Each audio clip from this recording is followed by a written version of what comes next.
Case हैं वो undescended testis और क्रिप्टोर्चिडियम जो कंडीशन डॉग्स में होती है।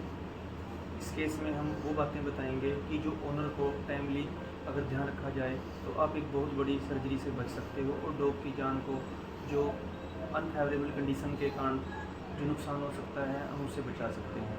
आज का जो केस है वो है अनडिसेंडेड टेस्टिस, यानी कि जो टेस्टिस स्क्रोटल सेक में जो पाउच होता है उसके अंदर होना चाहिए, वो टेस्टिस बचपन में डिसेंड नहीं हो पाया तो वो क्या या तो एब्डोमेन में रह जाता है या इंग्वाइनल रीजन में इंग्वाइनल कैनाल के कारण बीच में कहीं पर रुक जाता है। होता क्या है, जो टेस्टिस अनडिसेंडेड रहता है एब्डोमेन में रहता है तो एब्डोमेन के अंदर क्या है कि जो स्क्रोटल सेक के जो नॉर्मल पैरामीटर्स हैं, टेम्परेचर मेंटेनेंस और हार्मोनल जो चेंजेज होते हैं वो वहाँ पे नहीं पहुँच पाते। उसके कारण टेम्परेचर के इम्बैलेंस के कारण वो ओवर ग्रोथ करने लग जाता है। उस ओवर ग्रोथ के कारण उसको ऐसा इन्वायरमेंट मिलता है कि वो कभी भी एक एज का कुछ टाइम ऐसा आता है आफ्टर 5 ईयर वो ट्यूमर के रूप में उभर जाने लग जाता है। जैसे ही ट्यूमरस फॉर्म में आता है तो ट्यूमर दो तरह का इसमें पाया जाता है, एक सेमिनोमा, एक सर्टोली सेल ट्यूमर, जिसका हम डिसीजन और major confirmatory after biopsy report बता सकते हैं। बट मेरा ये मानना है कि जिस भी डॉग को सर्टोली सेल ट्यूमर या सेमिनोमा होगा वो डॉग पेनफुल कंडीशन में रहेगा और उसके अंदर जो ट्यूमरस टिश्यू होंगे वो डॉग के अंदर हाई एस्ट्रोजन क्रिएट करेंगे। उसके कारण डॉग के अंदर female like syndrome, feminism syndrome बोलते हैं जिसको, फीमेल लाइक सिम्टम्स आने लग जाएंगे, एक्सटर्नल निपल्स और मेमरी ग्लैंड्स की ओवर ग्रोथ होने लग जाएगी, स्किन इशू आने लग जाएंगे।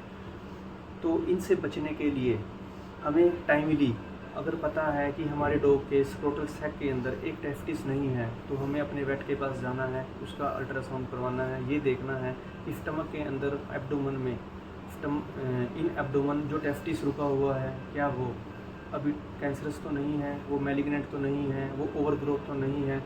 अगर वो ओवर ग्रोथ लग रहा है, ओवर साइज लग रहा है तो हमें उसे ट्यूमर बनने से पहले ही उसकी सर्जरी करके निकलवाना है। दूसरी सर्जिकल फाइंडिंग की मैं बात करूँगा। सर्जिकल फाइंडिंग में जैसे ही आप देखोगे आज जिस डॉग की हमने सर्जरी की है, एक टेस्टिस जो नॉर्मल था उसे स्क्रोटल सेक से निकाला है, दूसरे को nearby inguinal region, inguinal canal के जो बीच में रुका हुआ था वहाँ से निकाला है और ये ट्यूमर ओवर ग्रोथ कर गया था 5 से 10 दिन के अंदर ही। हमने इसका अल्ट्रासाउंड करके देखा कि इसकी प्रोबेबिलिटी कैंसरस थी तो हमने ओनर को गाइड किया कि इसको सर्जरी करके जल्दी से जल्दी निकाला जाए। सर्जरी के बाद जो फाइंडिंग्स हैं, ये वाला जो टेस्टिस है ये नॉर्मल है, ये स्क्रोटल सेक में था, वहाँ पे हाई एस्ट्रोजन के कारण, हार्मोनल डिफेक्ट के कारण ये टेस्टिस श्रिंक करने लग जाता है, इसकी एट्रोफी हो जाती है। और दूसरा टेस्टिस जो एब्डोमेन में था जहाँ पे टेम्परेचर मेंटेन नहीं था वो ओवर ग्रोथ कर जाता है, ओवर साइज कर जाता है। इसकी जो जगह है वो है स्क्रोटल सेक में, पर ये एब्डोमेन में था। सम टाइम ये सर्टोली सेल ट्यूमर की फॉर्म में या सेमिनोमा की फॉर्म में उभर जाता है। आज की वीडियो का जो मेन मैसेज था वो यही बताना था कि हमें इस चीज़ को सीरियस लेना है। अगर किसी भी बच्चे का एक लगता है कि टेस्टिस के अंदर एक टेस्टिस जो है स्क्रोटल सेक के अंदर नहीं है तो हमें डॉक्टर को चेक करा के टाइमली उसकी सर्जरी के बारे में प्लान करना है। थैंक यू, धन्यवाद।